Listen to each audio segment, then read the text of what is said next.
नुकतंच जे अधिवेशन झालं परवाच्या दिवशी संपलं, याच्यामध्ये संभाजीनगरचे आणि राज्याचे अनेक विषय मांडले गेले.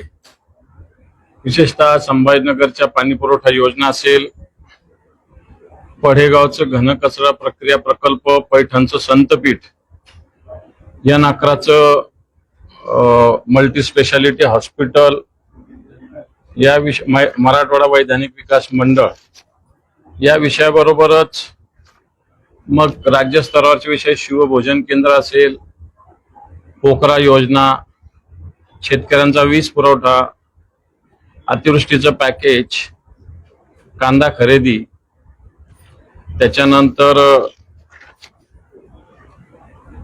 कर्जमाफीची जी योजना आहे ती, संभाजीनगरचं बस पोर्ट प्रकल्प, त्याच्यानंतर जालन्याचं ड्रायपोर्ट प्रकल्प, आदिवासी विभाग आणि मराठवाड्यातले वेगवेगळे विषय, मग शासकीय विधेयक असेल, प्रश्नोत्तर असेल, लक्षवेधी असेल, मग वेगवेगळे डिव्हाइस, जवळपास 13 डिव्हाइस आहे. यातले 10 डिव्हाइस मी या सगळ्या अधिवेशनात वापरले आणि या वापरातून अनेक राज्यस्तरावरचे विषय, संभाजीनगरचे विषय मांडले आणि एक पद्धतीनं एक विरोधी पक्षाची भूमिका एक प्रभावीपणे करण्याचा प्रयत्न केला. कर्जमाफीची जी योजना आहे याच्यामध्ये सरकारने दुरुस्ती करण्याचा निर्णय जाहीर केलेला आहे, पण ते झाल्याशिवाय काही स्पष्ट बोलता येणार नाही. शिवभोजन केंद्राचा मुद्दा एक महत्वाचा होता, तोही मांडलेला आहे. आणि सगळ्यात महत्वाचं आपल्या शहरातलं पैठण जिल्ह्यातलं पैठण संतपीठाच्या विषयी जे अजून त्याला आधुनिकीकरणासाठी मान्यता सरकारने दिलेली आहे. आणि त्याच्यामुळं मला असं वाटतं की 2 गॅप नंतर मी अधिवेशनात होतो, 2 अधिवेशनाच्या, पण तुम्ही मागचे 2 गॅप या अधिवेशनात पूर्णपणे जवळपास 43 वेगवेगळे मुद्दे, 12 दिवस, कारण एक दिवस सुट्टी मिळाली होती, पहिला दिवस काही कामकाज झालं नव्हतं. या 12 दिवसात जवळपास 43 वेगवेगळे डिव्हाइस, वेगवेगळे मुद्दे मी सभागृहाच्या माध्यमातून मांडले. मग लॉ अँड ऑर्डरचाही मुद्दा मोठ्या प्रमाणावर मांडला आणि मला असं वाटतं सरकारने बऱ्याच गोष्टी सकारात्मकता दर्शवलेली आहे. जिथं सकारात्मकता दर्शवलेली नाही तिथं मला असं वाटतं पुन्हा एकदा ताकदीनं लढा सभागृहाच्या बाहेर आता देण्यास आम्ही सुरुवात करू.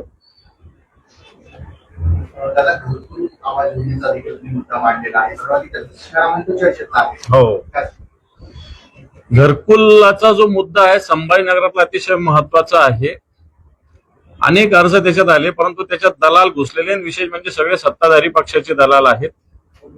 आणि या सगळ्या दलालांच्या आहारी महानगरपालिकेचे सगळे अधिकारी गेलेले आहे आणि समाज कल्याण विभागाचे अधिकारी गेलेले आहेत. मोठा भ्रष्टाचार त्याच्यामध्ये झालेला आहे. घरकुलाचे पेपर्स बनवणारी टोळी आपल्या इथं आहे. ही टोळी घरकुलाचे बोगस पेपर्स बनवते आणि घरकुल मंजूर करून घेते. आणि याच्यात महानगरपालिकेचे अधिकारी, दलालांची टोळी आणि समाज कल्याणचे अधिकारी सहभागी झालेले. आणि म्हणून जितके घरकुल मंजूर केले त्याच्यातले अर्धे लोक नाहीच आहे. काही लोकांचे बँकेमध्ये मोठे मोठे खाते ज्याच्यात कोट्यवधी लाखो रुपये आहे, इन्कम टॅक्स ते भरतात. अशा पद्धतीनं घरकुल आहेत. या घरकुलासाठी देवेंद्रजी फडणवीस आणि एकनाथ शिंदे साहेबांचा कास्ट सर्टिफिकेट, आधार कार्ड, इन्कम सर्टिफिकेट आणि महानगरपालिकेची टॅक्स पावती मी सभागृहात दाखवली. म्हणून हा घरकुल घोटाळा आणि त्याच्यामध्ये समाज कल्याण मंत्र्यांनी विभागीय आयुक्ताच्या माध्यमातून इन्क्वायरी लावली, पण नंतर माझ्या लक्षात आलं, ताबडतोब क्षणात माझ्या लक्षात नाही आलं की हे विभागीय आयुक्त हेच महानगरपालिकेचे आयुक्त असताना घरकुल झालेलं आहे. आणि म्हणून त्याच्याविषयी निश्चित आता विभागीय आयुक्ताच्या ऐवजी बाहेरचा विभागीय आयुक्त, या संभाजीनगरचा विभागीय आयुक्त नसावा, अशा पद्धतीने मला असं वाटतं पत्र दिल्यानंतर ती मागणी 100% मान्य होईल. काय अडचण असेच काही कारण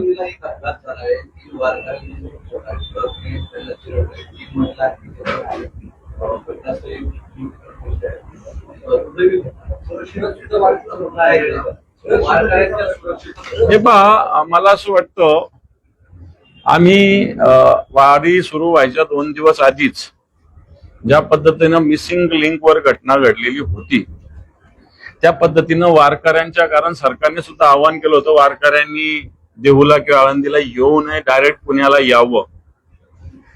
आणि त्याच वेळेस हा मुद्दा आम्ही उपस्थित केला, वारकऱ्यांची सुरक्षितता, पावसापासून संरक्षण, रस्ता, दळणवळण, वाहतूक.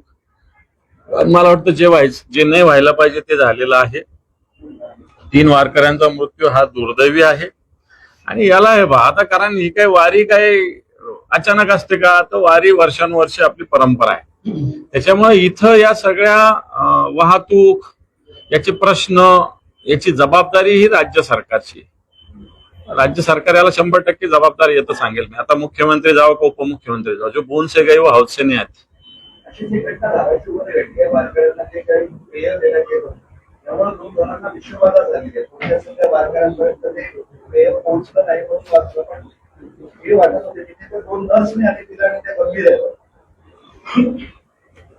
आता याला खरं तर लोक चांगल्या भावनेनं अशा पद्धतीनं पाण्याची व्यवस्था, अन्नदानाची व्यवस्था, फराळाची व्यवस्था करत असतात.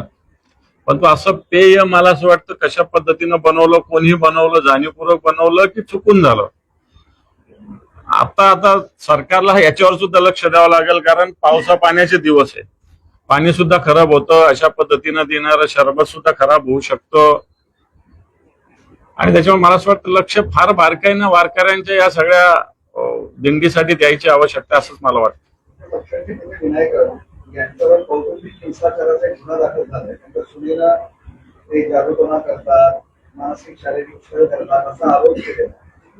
मला असं वाटतं जाणीवपूर्वक राजकीय हेतून केलेला प्रकार दिसतो. मी काय विनायकराव साहेबांशी बोललो नाही, कारण 2023 नंतर 2026 खरं तर 6 महिने असा कोणताच संपर्क नवरा किंवा बायकोचा जर नसलाच तर मला वाटतं कायदेशीर कोणताच अधिकार उरत नसतो. आणि 3 वर्षानंतर अशा पद्धतीनं जाग येणं, याच्यात कुठेतरी पाणी मुरतं हे स्पष्ट दिसतंय. जाणीवपूर्वक राऊत साहेबांना किंवा राऊत साहेबांच्या कुटुंबियांना बदनाम करण्यासाठी किंवा शिवसेनेला बदनाम करण्यासाठी अशा पद्धतीनं हे केलं जात असावं, याला 100% या सगळ्या विषयाला पूर्ण शक्यता आहे. कारण राऊत साहेबांनी स्पष्टीकरण केलेलं आहे. बाकी मी त्यांच्या कौटुंबिक याच्यात जायचं काही कारण नाही, पण तो ओव्हरऑल जे दिसतं की समजा ती मुलगी कुठे जात होती, कोणत्या बाबाकडे म्हणा किंवा हॉस्पिटलमध्ये, तर तिचे आई वडील सोबत होते. एक दुसरी गोष्ट, या सगळ्या घटनेला 3 वर्ष पूर्ण झाले. 3 वर्षात कोणता समय, 6 महिने नवरा बायकोचं कनेक्टिव्हिटी नसली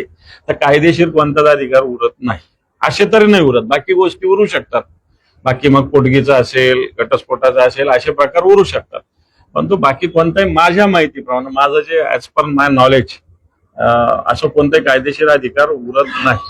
तरी मला असं वाटतं राऊत साहेबांनी याची सगळी चौकशी करा अशी प्रकारची भूमिका घेतलेली आहे.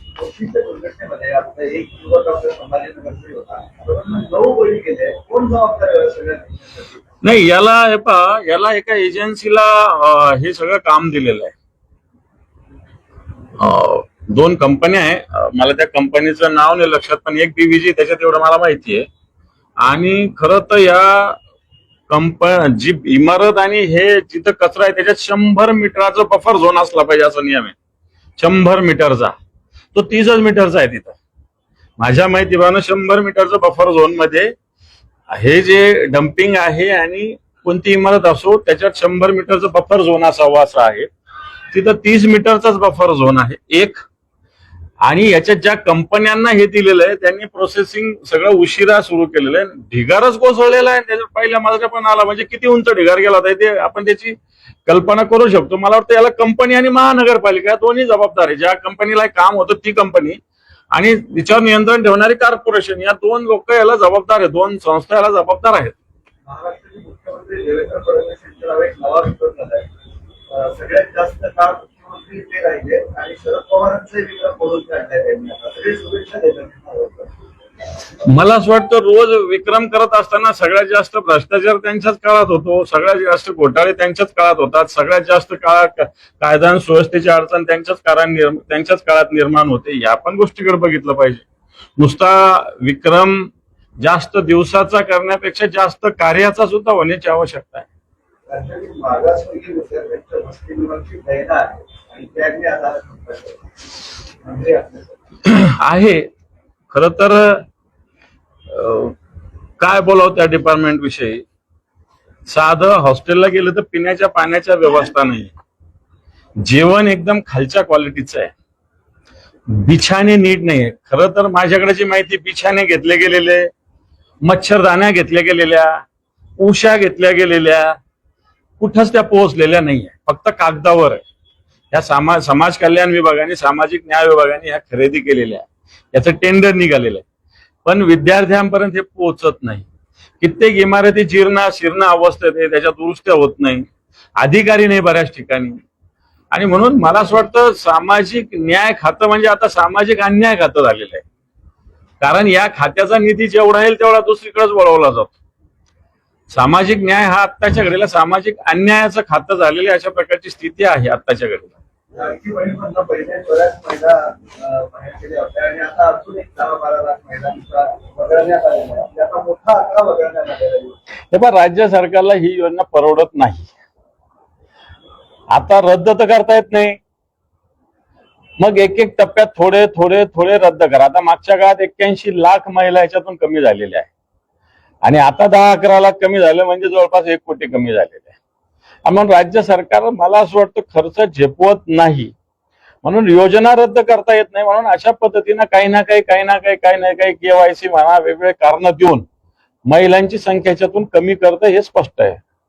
राज्य सरकार दावा करते की वाहतूक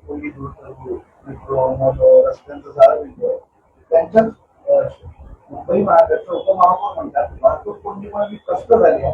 आता मला महापौरांच्या बाजूला बदला द्या म्हणजे किमान काम तरी करताय. कोण म्हटलं सर? उपमहापौर नाही, त्या महिला नाही, पुरुष आहे, ते संजय गाडी आहे.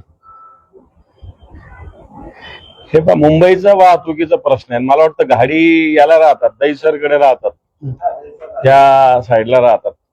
तिकडून सकाळी यायचं मला 3 ते 4 तास लागतात, म्हणजे तिथून संभाजीनगरला लवकर येता येतं तिथून, पण मुंबईमध्ये पोहोचता येत नाही. अशा प्रकारे वाहतुकीचा प्रश्न तिथं आहे. सकाळी तर बिलकुल इम्पॉसिबल आहे. राज्य सरकारचा दावा आहे कोंडीकृत करतोय आणि त्यांच्याच पक्षाच्या उपमहापौरांचं असं म्हणणं आहे. हे पहा, हे दावे सगळे फोल आहे. आता आपल्या साध्या संभाजीनगरात आपण आधी 10 मिनिटात कुठे पोहोचू शकत होतो, आता तुम्हाला अर्ध्या तासाशिवाय तुम्ही कुठेच पोहोचत नाही शहराच्या. अशा प्रकारची स्थिती झाली. ही काय आपलं अंतर वाढलं का? ट्रॅफिक तुम्ही जाऊन बघा कोणत्या रस्त्याला, सुतगिरणी जवळ काय होतं, त्या शानूरमिया दर्गाजवळ काय होतं, आकाशवाणीच्या चौकात काय होतं, 7 हिलच्या चौकात काय होतं, टीव्ही सेंटरला काय होतं, बाबा पेट्रोल पंपला काय होतं, रेल्वे स्टेशनला काय होतं. एकही पॉइंट असा नाही की जिथं फ्लुएंटली वाहतूक सुरू आहे. ही स्थिती सगळीकडे आहे.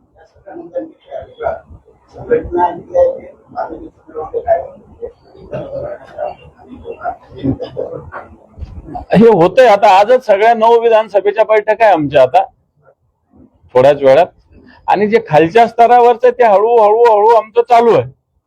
आणि एकदा हे क्लिअर झाल्यानंतर मग वरच्या स्तरावर ते एकदाच होईल. शेतकऱ्यांची अवस्था दारुण आहे. पेरण्या झाल्या नाहीये 50% आणि पेरण्या होण्याची चिन्हही नाहीये. शेतकरी मदतीच्या प्रतीक्षेत आहेत. काही सुद्धा दिसत नाही. मागच्या वेळेसपेक्षा आतापर्यंत फक्त आजच्या घडीला 40% पाऊस आहे. अल निनोचा धोका आहे, परंतु या अल निनोचा धोका असताना त्याला सामोरं जाण्यासाठी योग्य ती यंत्रणा अजूनही उभा केलेली नाही.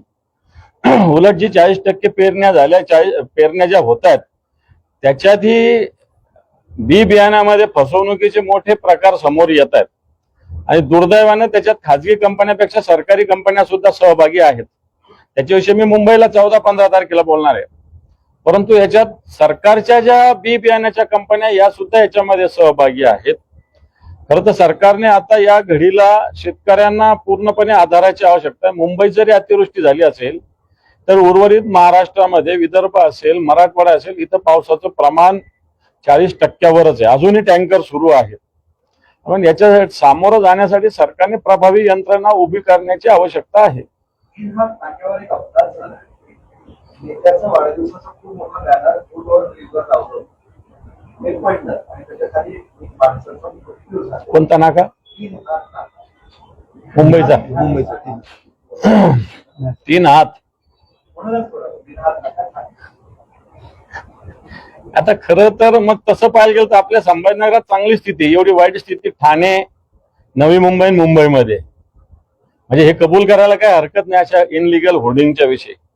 आपल्या इथं बरचसं नियंत्रण आहे, पण ठाणे आणि मुंबई सारख्या ठिकाणी पण लावतो कोण? सत्ताधारी पक्षाच्याच लोकांचे असतं. सगळ्यात मुख्यमंत्री आणि उपमुख्यमंत्र्याचे रोज पोस्टर असतात. जो कोणी विमानतळावर येणार त्याच्या स्वागताचे 100 बॅनर लागलेले असतात विमानतळाच्या ठिकाणीच. खरं तर हेच लोक नियम पाळत नाही तर लोकांना काय नियम सांगणार तुम्ही? मुंबईमध्ये मेट्रोमध्ये तो माणूस पडला कर्नाटक होता, त्याला नोटीस बजावण्यात आली. त्याची पेपरवाई अशी त्याला नोटीसला उत्तर देण्याचं सुद्धा स्वारस्य नाही. माझ्यावर मारलं महापालिका लोकांचा मृत्यू झाला. असंच आहे ते. मुंबईमध्ये गुत्तेदारांचं राज्य आहे आणि भारतीय जनता पार्टी आणखी या गुत्तेदारांचं राज्य मजबूत करते. पूर्णपणे टक्केवारीमध्ये मुंबईची महापालिका आताच्या घडीला गुंतलेली नाही, डुंबलेली आहे. आणि म्हणून मुंबईचे महापौर असो किंवा स्टँडिंग कमिटीचे चेअरमन असो किंवा मुंबईचं प्रशासन काही करू शकत नाही अशा प्रकारची स्थिती. खरं तर मॅन हॉलमध्ये माणूस पडला, महापौराच्या समोर एक माणूस खाली टपक्यात अधिकारी बुडला. अशा सगळ्या स्थिती मुंबईत असताना अजूनही यांना लाज आणि शरम कोणतीच नाहीये. नियंत्रण नाही. जिल्हा मध्यवर्ती बँकेची आता निवडणूक होणार आहे. अध्यक्ष उपाध्यक्ष. आता एकीकडे तुम्ही आहे, दुसरीकडे कल्याण आहे. रेसमध्ये कोण आहे? नाही नाही नाही, आपण रेसमध्ये नाही, परंतु त्यांची मजा बघून आपण.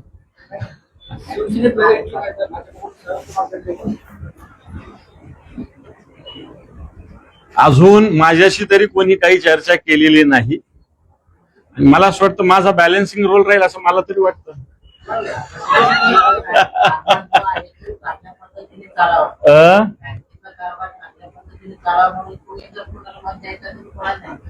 नाही नाही, ही शेतकऱ्यांची बँक आहे.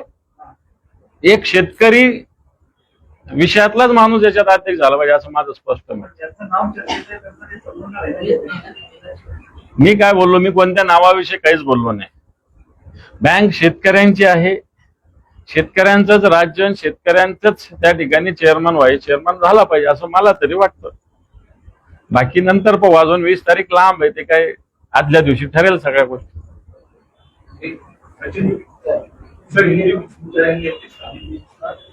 हिंदी में क्या चाहिए? महाराष्ट्र सरकार ने किसानों के लिए कर्ज माफी घोषणा की, हाँ, क्या बोलेंगे? घोषणा भी 3-4 महीने से 10 बार की उन्होंने घोषणा, लेकिन अभी तक कर्जा माफी मिली नहीं है. पहले जून एंड कहा था, फिर और जुलाई की कुछ 5-6 तारीख दी गई. आज जुलाई की 13 तारीख है.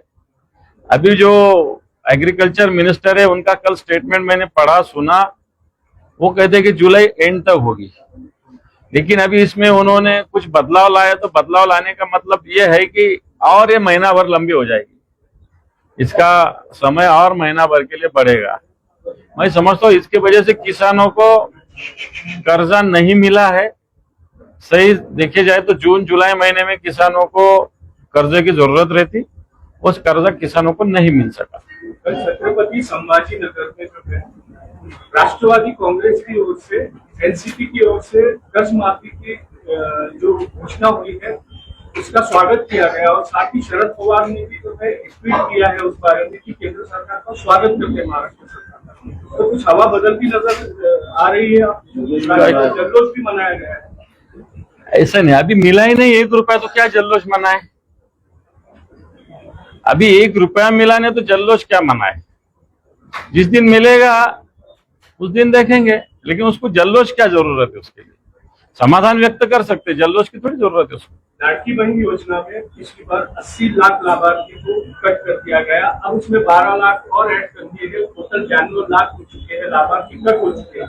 क्या आगे चलते ये लाडकी बहन योजना बंद होने की कगार पे? बिल्कुल नहीं, ये बंद नहीं होना चाहिए. इसको और 1500 के बजाय 2500-3000 रुपए करना चाहिए सरकार ने, ऐसा मेरा कहना है. और अभी सरकार ये प्रयत्न कर रही है कि इसमें कम से कम माता बहनों का इसमें लाभ मिले. अभी 80-81 लाख माता बहनों का नाम इसमें से कम किया है. सरकार को देखा जाए तो आर्थिक दृष्टि से ये योजना उनको इम्पॉसिबल लग रही है, उनको बंद तो नहीं कर सकते, इसलिए उसकी संख्या कम कर रहे हैं।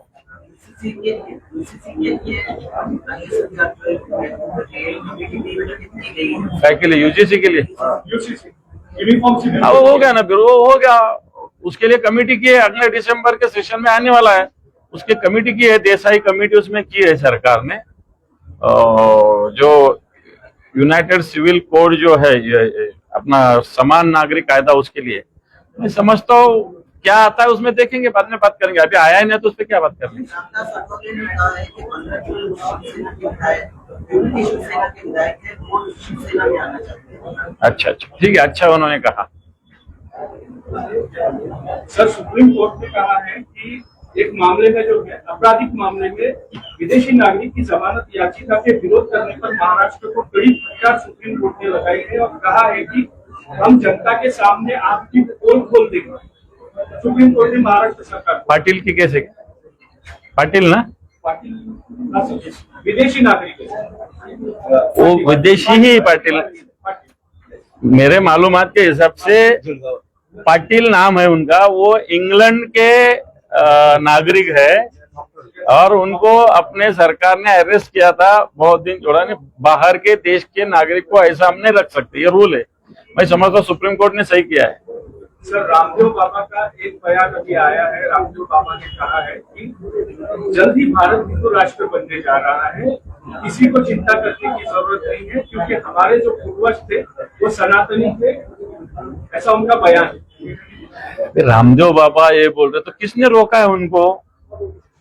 अभी कौन सा राष्ट्र ये? अब ये राष्ट्र कौन सा है ये बताए उन्होंने, बोल पता ना। ये क्या मुस्लिम राष्ट्र है क्या? कुछ भी बातें करते लोग, लोगों को बस इनको हिंदू और मुसलमान के सिवा कुछ आता ही नहीं।